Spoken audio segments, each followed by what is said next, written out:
ये वर्ड्स ही हमारे बीच में नहीं आ जाते। ये हिंदू मुस्लिम ये सब क्या है?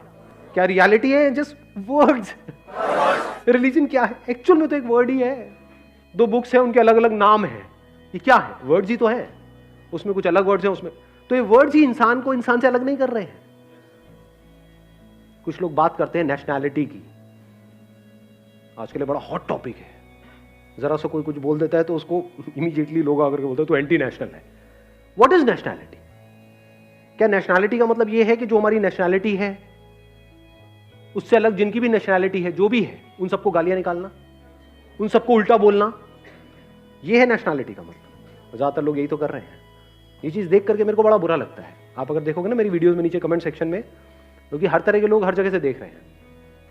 क्योंकि मेरे लिए आप में और कोई बंदा अगर कहीं कोई पाकिस्तान में है या कोई नेपाल में है, कहीं पे, मेरे को कोई फर्क नहीं है। इंसान तो इंसान है ना। तो जब वो लोग देखते हैं, वो लोग आकर के कुछ भी अच्छा बोलते हैं, नीचे लोग आ जाते हैं जो उल्टा सीधा उनको बोलना शुरू कर देते हैं। क्यों? किस लिए? क्या वो इंसान बुरा है? वो तो आप तो उसको जानते तक नहीं, बस उसका सरनेम आपके सरनेम से अलग है, या उसने इतना लिख दिया कि मैं पाकिस्तान से हूं, शुरू हो गए। सर इसमें वो सोचते हैं ना कि हमने देश के लिए कुछ किया। मेरा एक फ्रेंड है जिसने एक बार ऐसी वीडियो में देखा और देखा कि पाकिस्तान से एक बंदा था जिसने कमेंट किया। अब वो उसकी बात को लेकर के ना चढ़ गया कि उसको भी मतलब गालियां देने लगा, उल्टी सीधी बात करने लगा। देन फिर कहता है कि यार देश के लिए तो इतना कुछ कर दिया मैंने।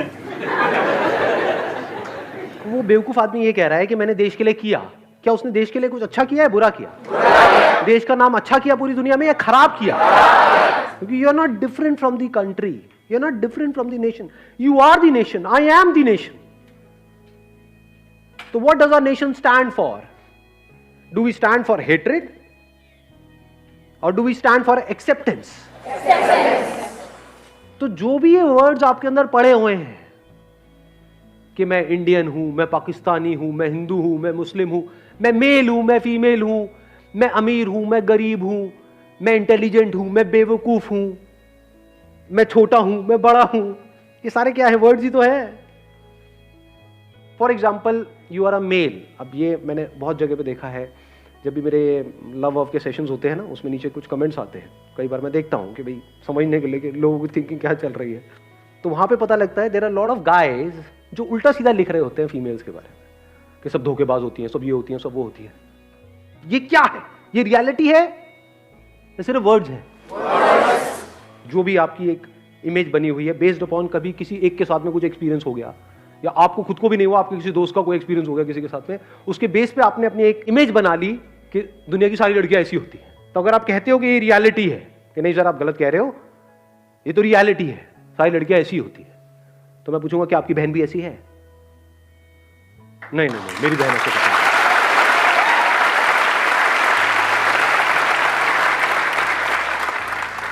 अब अगर ऐसा बंदा जिसके माइंड में इतनी गंदगी भरी पड़ी है कि लड़कियां ऐसी होती हैं, ऐसी होती है, सब लड़कियां ऐसी होती है, उसकी किसी से शादी हो गई, अब क्या वहां पे रिलेशनशिप होगा?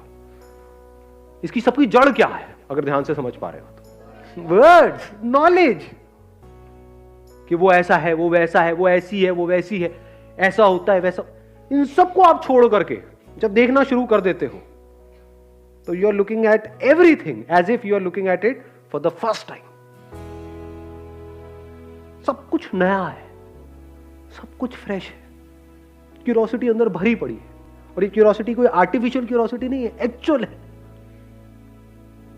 एक्चुअल में आप किसी को देख रहे हो, यानी अपनी वाइफ को अगर आप 20 साल बाद 30 साल बाद भी देख रहे हो तो ऐसे ही देख रहे हो जैसे पहली बार देख रहे हो। तो रोज कुछ नया दिखेगा,